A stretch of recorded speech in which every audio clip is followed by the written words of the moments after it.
자, 10시 17분 지나가고 있습니다. 오늘은 코스피보다는 코스닥의 움직임이 더 좋고 수급 상황은 역시 코스피 쪽이 좀 더 낫습니다. 기관과 외국인의 동반 매수세가 들어오고 있습니다. 자, 지금 코스피 쪽에서는 외국인의 매도세가 감소하면서 매수로 전환이 된 거고요. 기관의 매수세 역시 조금씩이지만 그래도 1,000억 원대를 기준으로 증가를 좀 하고 있습니다. 코스닥에서는 뭐 철저하게 좀 개인의 힘으로만 가고 있다가 외국인이랑 약간은 좀 바통 터치하는 모습이고요. 선물 시장에서는 외국인 매도 좀 더 우위 모습이 나오고 있습니다. 자, 오전장 한번 정리를 해 보겠습니다. 키워드 원투펀치에 오늘은 토마토 투자클럽 신기수 전문가입니다. 전문가님 안녕하세요. 네, 안녕하세요. 신기수입니다. 네. 자, 우선 오전장을 관통할 수 있는 펀치 한 방부터 알려주십시오. 예, 연말까지 반등 장세 기대가 강해진다. 이렇게 말씀드리겠습니다. 네, 점차 이제 거의 이제 연말이라고 볼 수 있는데 강해지고 있기 때문에 그것에 맞는 또 전략도 필요할 것 같습니다. 어떠한 근거들이 있나요? 예, 일단 미국 증시가 중간 선거 이후로 예전에 보게 되면은 상당히 이제 연말까지 한 10% 이상 올라간 그런 경우들이 많았다. 그리고 이제 평균적으로 중간 선거 이후로 15%까지 올라갔다 그래요. 그리고 금리 인상 시기에도 12%까지 올라갔다 그래요. 근데 이제 그런 부분들이 시장의 기대로 녹아 있는 부분들, 그러니까 역사적으로 그랬던 이제 예전의 경험들이 실제로 이제 시장의 투자자들이 가지는 기대감으로 지금 변화가 되면서 시장의 바닥을 좀 잡고 있는 부분들이 있는 거고, 그리고 또 한 가지는 제가 이제 계속해가지고 이제 말씀을 드리고 있지만은 여러 가지 것들이 이제 피크아웃이 되고 있다.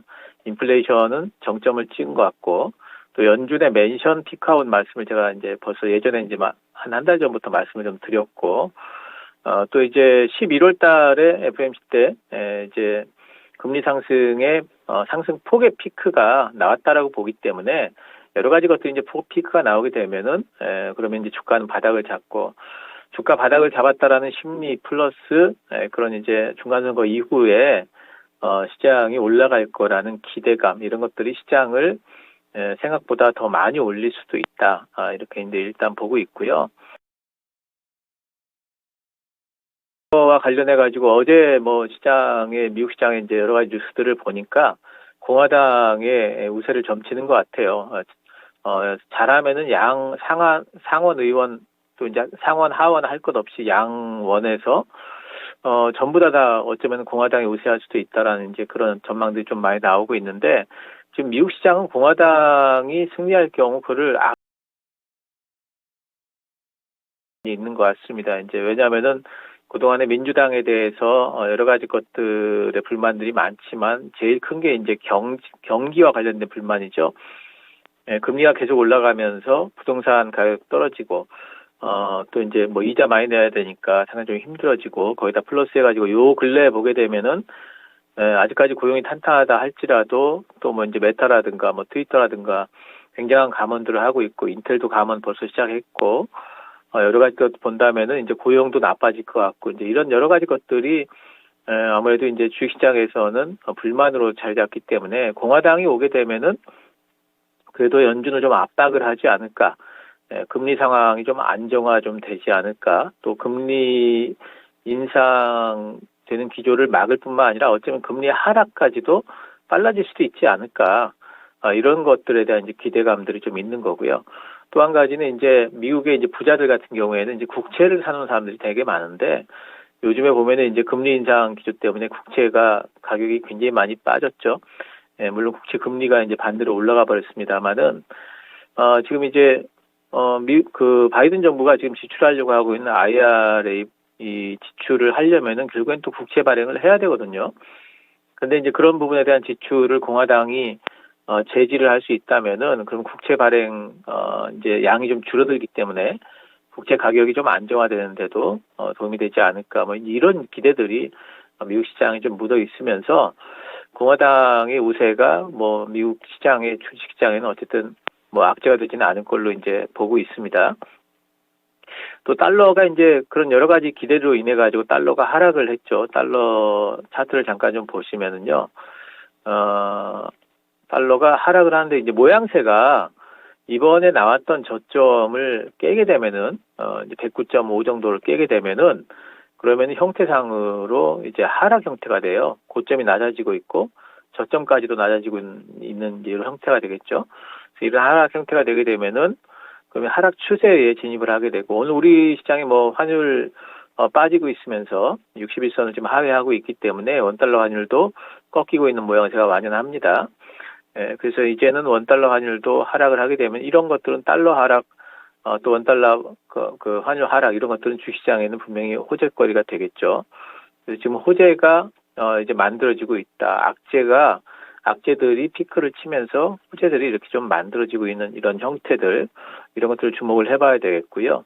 물론 아직까지 뭐 여러 가지 이제 뭐 그 불확실성이 있죠, 당연히. 물론 그 오늘 그 있을 중간 선거도 불확실성으로 좀 봐야 되겠고, 또 CPI도 10일 날 지금 발표가 있는데 CPI가 예상치가 헤드라인 쪽이 지금 7.9%, 그리고 이제 코어 CPI 쪽 6.5%. 이것보다 좀 높게 나오게 되면은 뭐 흔들림이 있을 걸로 봅니다. 하지만 그 흔들림이 크지 않을 걸로 봐요. 왜냐하면 지난번에 이제 9월달 FMC 때, 그러니까 10월 FMC 때, 9월인가요? 10월 FMC 때, 저기 10월 CPI 때, CPI 발표 때, 그때가 언제냐면은 10월 13일입니다. 그때 CPI가 예상치보다 좀 높게 나왔는데, 근데 그때 시장은 상당히 좀 그 미국 시장은 빠져 시작해가지고 엄청난 급등을 했거든요. 그래서 이것도 뭐냐면 결국에는 CPI 민감도가 피크를 쳤다 이렇게 봐야 되겠죠. 그래서 여러 가지 것들이 이렇게 피크를 칩니다. 그럼 이번에 CPI가 좀 높게 나온다 할지라도 민감도가 지난번에 뭐 피크를 치고 많이 둔화된 상태이기 때문에 많이 안 흔들릴 걸로 봅니다. 그래서 오히려 이번에 뭐 이제 그 CPI라든가 중간 선거로 인해 가지고 만약 시장 변동이 있다. 이거는 이제 매수 기회로 보고요. 저는 S&P 500 기준으로 이제 목표가를 잠깐 말씀드리면은 1차 목표가는 4,050 정도예요. 그거는 이제 S&P 500의 200일선 부근입니다. 그래서 4,050 정도로 보고 있고요.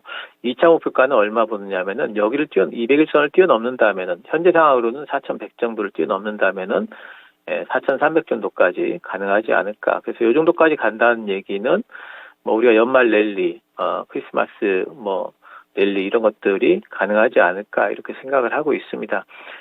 우리 증시만 보더라도 벌써 분위기가 많이 좋아지고 있죠. 코스피 같은 경우에는 외국인들이 7월 달에 매도세 찍은 이후에 계속해가지고 매수를 들어왔고요. 9월 말부터 지금 계속 뭐 10월 달에 좀 팔았는데 9월 는 사실 외국인들의 수급에 의해 가지고 왔다 갔다 합니다. 그러면서 이제 많이 올라왔는데 코스피 같은 경우에는 지금 61선을 바로 뚫고 121선 부근이 2,400이잖아요. 이 부근에까지 왔기 때문에 이렇게 단기적으로 이렇게 좀 올라왔기 때문에 어느 정도 좀 쉬어갈 것 같아요. 61선과 121선 사이에서의 횡보 흐름을 좀 예상을 해야 됩니다. 코스피 같은 경우에는. 외국인들이 빠지지만 않으면 되고요. 많은 매도만 없으면 됩니다. 근데 이제 외국인들이 많이 팔지는 않을 것 같아요. 차이나라는 효과가 계속 유지가 될 걸로 지금 보고 있고요. 오히려 이제 코스피가 여기 횡보를 하게 되면은, 그러면은 이제 우리 코스닥이, 오늘도 보면 코스닥이 이제 훨씬 강하면서 지금 올라오고 있죠. 코스닥은 아직 61선까지 닿지도 못했습니다. 코스닥의 키맞추기성 반등을 기대를 할 수 있다. 제가 어제부터 말씀을 드렸는데, 이제 오늘 시작이 되는 것 같아요. 코스닥 키맞추기성 반등이 이번에 나오게 되면은 한 700안, 코스닥 기준으로 700안 50 정도는 넘어주지 않을까 또 기대를 할 수가 있어서 우리 시장은 이제 대형주들은 조금 쉬더라도 계속해가지고 종목 장세는 활발하게 전개가 될 걸로 이게 이제 적어도 연말까지는 좀 가지 않을까 충분히 기대를 해볼 수가 있을 것 같습니다. 네. 이제 미국의 의회 분위기가 여당에서 야당 쪽으로 좀 넘어가는 그런 분위기를 시장에서는 좀 좋게 보고 있다라고 얘기를 해주셨고, 또 부정적인 그런 지표들, 부담되는 지표들이 꼭대기를 기록을 하게 되면서 연말까지는 이러한 긍정적인 내용들로 하여금 종목 장세가 이어질 것이다라고 언급을 해주셨습니다. 자, 그럼 이어서 오늘 장을 이길 수 있는 펀치 한 방 날려주신다면요? 예, 중소형주 종목 장세를 준비하자 이렇게 말씀드리겠습니다. 네, 대형주보다는 좀 중소형 쪽에서 답을 찾자고 얘기하셨는데요. 어떤 부분 봐야 될까요? 예, 뭐 방금도 말씀드렸습니다만은 일단 오늘만 보더라도 코스닥이 일단 강하죠. 삼성전자 보겠습니다. 지금 코스피와 관련해 가지고는 2차 전지하고 삼성전자가 상당히 이번에 이끈 측면들이 많아요. 근데 2차 전지는 지금 벌써 이제 많이 이제 시세들이 좀 매물을 좀 막고 있어요. 그런데 이제 삼성전자는 오늘까지도 이제 상승을 하고 있는데 사실 삼성전자가 지금 차트 보시면은 62,000원 단 넘어가기가 그렇게 쉽지 않습니다. 굉장한 저항대고요. 이걸 넘어가려면은 이제 실제로 실적이 이제 뭐 업황 바닥을 찍었다라는 얘기들이 좀 나와야 되고 이제 실적 개선된다는 얘기가 좀 나와야 되는데 아직 그 정도까지 얘기는 아니거든요. 삼성전자도 아마 제 생각에는 62,000원 단이 단기 고점으로 해도 좀 쉬어갈 겁니다. 보시면은 그동안 시장이 이끌었던 LG 에너지 솔루션도 뭐 그 신고가 부근에서 쉬고 있고요. 삼성 SDI 같은 경우도 상당히 많이 올라와서 75,000원 부근에서 매물 맞고 지금 쉬는 분위기죠. 이렇게 이제 대형주들은 시장 이끌던 대형주들은 이제 아마 쉴 것 같아요. 그래서 삼성전자는 이 부분에 쉬어간다 봐야 되면은 이제는 중소형주들로 눈길을 좀 돌리셔야 되겠죠. 그래서 이제 저는 계속해가지고 뭐 이제 섹터나 종목들은 비슷합니다. 일단 2차전지 쪽은 요즘 쉬고 있기 때문에 2차전지 이제 끝물인가 그러시는데 2차전지는 중소형주들 아직 많이 남아 있습니다. 에코프로 BM이라든가 LNF 같은 양극재들 대형주들 지금 조정 구간에 있지만 지금이 오히려 매수 기회다 이렇게 보고 있어요. 삼성 SDI, LG 에너지 솔루션이 쉬기 때문에 초반에는 같이 쉬지만 이제는 며칠 지나면 이쪽은 독자적으로 또 올라갑니다. 그래서 이쪽 보셔야 되겠고요. 조선주들 같은 경우에도 뭐 요즘에 이제 그 기자회지로 올라오다가 잠깐 쉬죠. 성광밴드 같은 종목. 태광은 오늘도 올라가네요. 이런 종목들도 전체적으로 올라갈 걸로 보고 있고 자동차 쪽에는 제가 계속 말씀을 드리고 있는데 이쪽은 중간선거 이후로 오히려 IRA 법안 피해가 복구된다 이러면서 충분히 올라갈 걸로 봅니다. 화신이나 SL처럼 미국 쪽에 지금 미국 공장 갖고 있는 종목들 유심히 보자 이렇게 말씀드렸고요. 반도체 쪽은 이제는 삼성전자가 쉬게 된다면은 좀 종목별 차별화가 좀 있을 겁니다. 그 좀 반도체 쪽에는 내년 업황 관계없이 실적 좋아질 종목들 아직도 많이 있다 보이고요.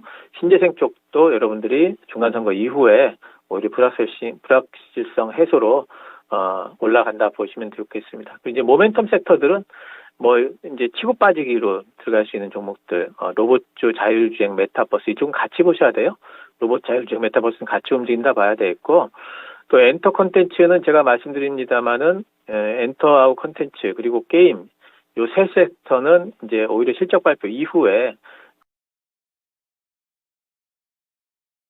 보셔야 되겠고요. 또 네옴시티하고 우크라 재건 이쪽은 빈살만 오기 전까지는 아마 움직일 겁니다. 그래서 그쪽에서 뭐 접근이 좀 가능하다 뭐 이렇게 보겠습니다. 그래서 지금은 정말 뭐 실적주로 보든 모멘텀으로 보든 다 할만하다 이렇게 보시면 좋겠고 단지 제가 늘 말씀드리는 강조분 따라잡기만 하지 말고 몰빵 너무 큰 비중으로 들어가지만 않으신다면은 지금은 안전하게 연말까지 수익을 누릴 수 있는 구간에 진입을 했다 보고 있습니다. 네. 자, 내용들 잘 참고해서 오후장도 대응해 보겠습니다. 오늘 말씀 감사합니다. 네, 감사합니다. 자, 지금 지속적으로 유지를 해주시는 게 바로 기조적으로 성장할 수 있는 모멘텀이 있는 섹터, 그리고 트레이딩 관점에서 볼 수 있는 섹터, 이렇게 나눠서 말씀을 해드리고 있습니다. 2차전지 쪽에서는 큰 종목보다는 중소형 쪽에서 관심을 가져보자고 얘기하셨고요. 조선과 자동차, 반도체, 신재생 이렇게 그대로 갑니다. 그리고 트레이딩 쪽에서는 로봇하고 자율주행을 같이 묶어서 보시고 메타버스, 엔터, 컨텐츠 쪽에서는 미리 움직이지 마시고 실적을 보고 난 다음에 움직이자라고 조언을 해주셨습니다. 그리고 마지막으로 네옴시티 관련해서는 빈살만 왕세자의 방한 전까지는 유효하다라는 내용으로 추가적인 얘기를 해주셨고 분할 매수 쪽으로 접근을 하자고 언급해 주셨습니다. 지금까지 신기수 전문가였습니다.